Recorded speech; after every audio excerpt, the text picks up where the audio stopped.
The second president of Jehovah's Witnesses, Joseph Franklin Rutherford, who became the president right after the death of Charles Taze Russell. He became the president in 1917, and he was the president until he died in 1942. So this second president significantly changed the course of the development of Jehovah's Witnesses. He switched their attention from Bible study to what they are doing now, namely to witnessing, placing calls, promoting their literature, trying to convert people. They are still doing this, and that is their main focus of their activity. In 1940s, Jehovah's Witnesses published 2 books that represented the summaries of their beliefs. So the excerpts that you have in your reading materials come from those 2 books. We do not know who authored those books. Those books were anonymous. They were published anonymously. But even until now, those books are taken as authoritative summaries of Jehovah's Witnesses' beliefs.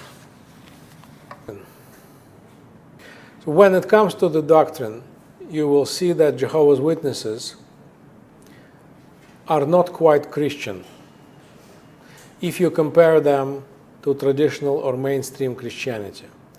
Jehovah's Witnesses do claim that their Christianity is, in fact, the truest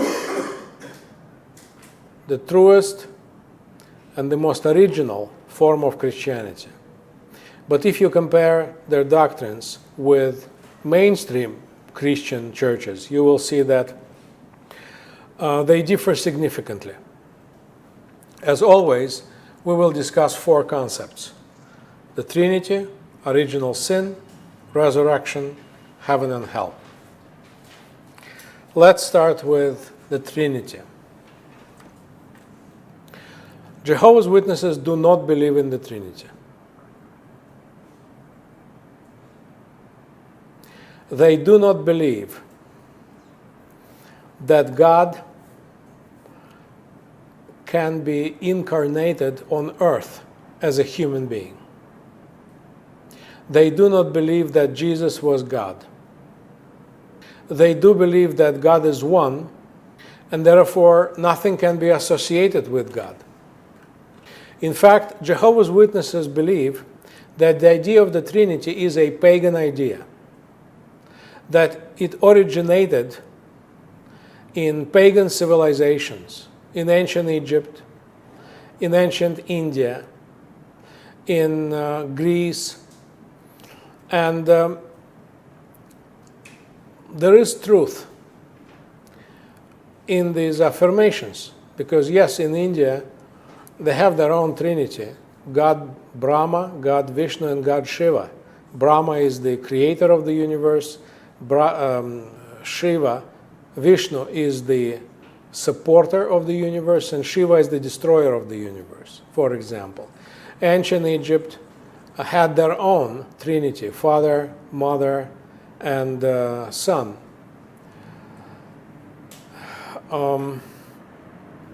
So Jehovah's Witnesses believe that the idea of the Trinity came to Christianity from paganism, and therefore it should be rejected. But if they do not believe that Jesus is God, who then is Jesus?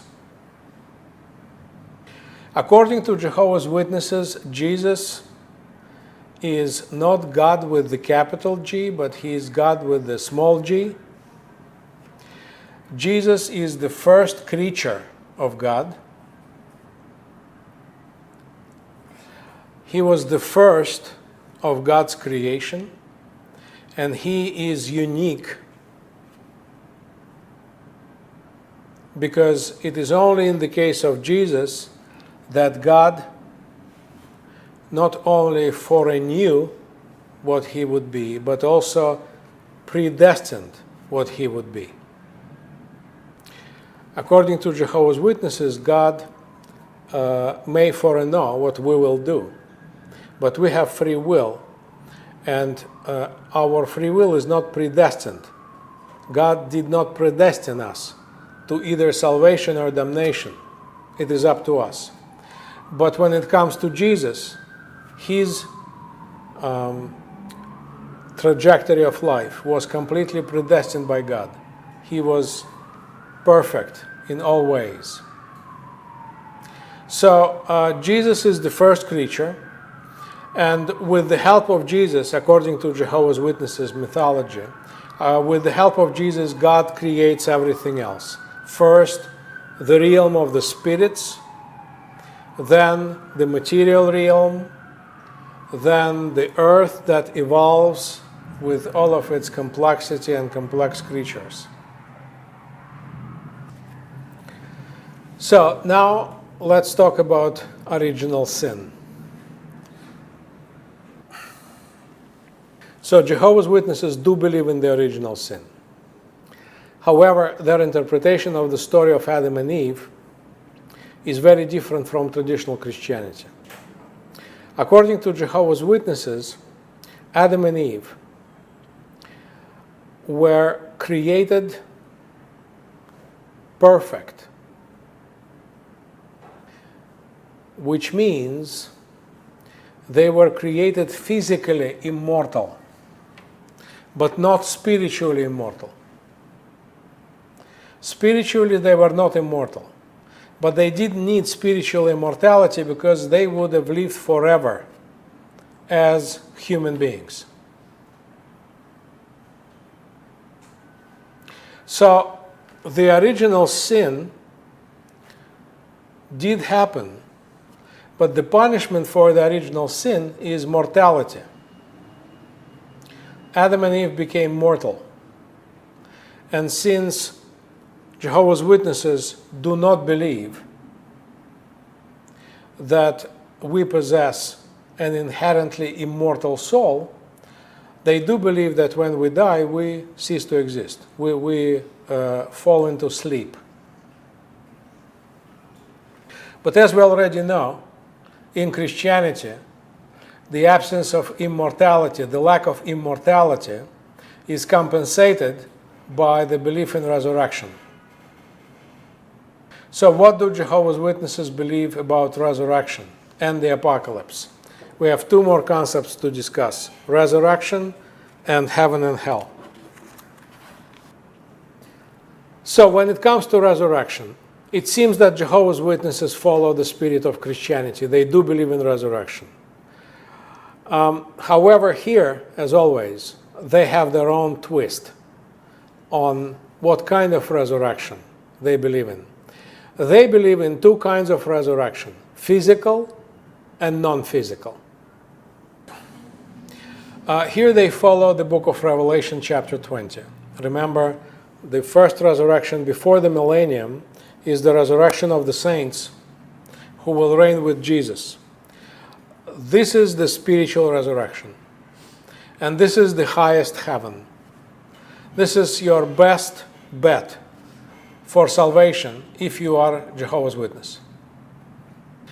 But not everybody will be eligible to go through spiritual resurrection.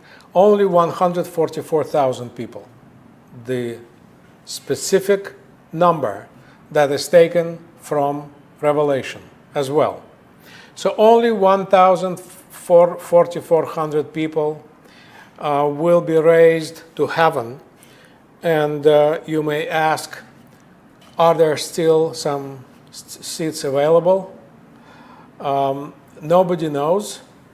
Jehovah's Witnesses will tell you that some already have been resurrected and lifted up to heaven, but probably there are some vacancies. So you can still hope for the highest heaven.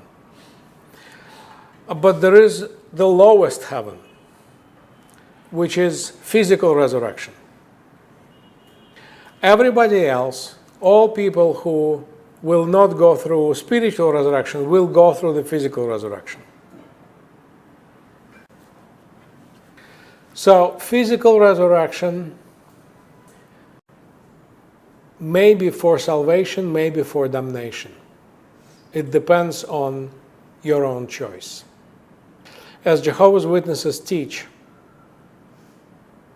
in the end of days, Jesus Christ will return.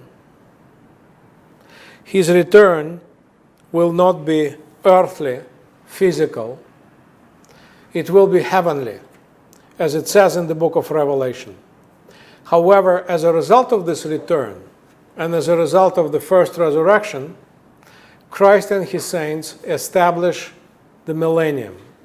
The millennium will be the kingdom of God on earth. And for Jehovah's Witnesses, this millennium will be real, physical, and historical here on earth. So it is during this millennium that those resurrected people will be given a chance to redeem their sins, to accept Jesus, and to change their ways. After 1,000 years, following the scenario of the book of Revelation, there will be the final battle, Armageddon, the fight between good and evil. And here, if you have not decided to follow Jesus, then you will perish, because the goodness will prevail and the dark forces will be thrown into the lake of fire and sulfur. So what do Jehovah's Witnesses believe about heaven and hell? Heaven, for Jehovah's Witnesses, has two compartments, as I said, the spiritual compartment and the physical compartment. If you are lucky enough to go to the spiritual compartment, then you will live forever in a spiritual form. If you are still lucky and are resurrected on this earth, and you prove to be worthy of eternal life, you will return to the state of Adam and Eve, to the state of primordial physical immortality. You will live here forever and ever. As for hell, Jehovah's Witnesses, like Seventh-day Adventists, believe that there is no hell as a place where people will be tormented forever and ever. Hell means complete annihilation. Since humans are not inherently immortal, if you are not re-given your physical immortality, you simply perish. You cease to exist.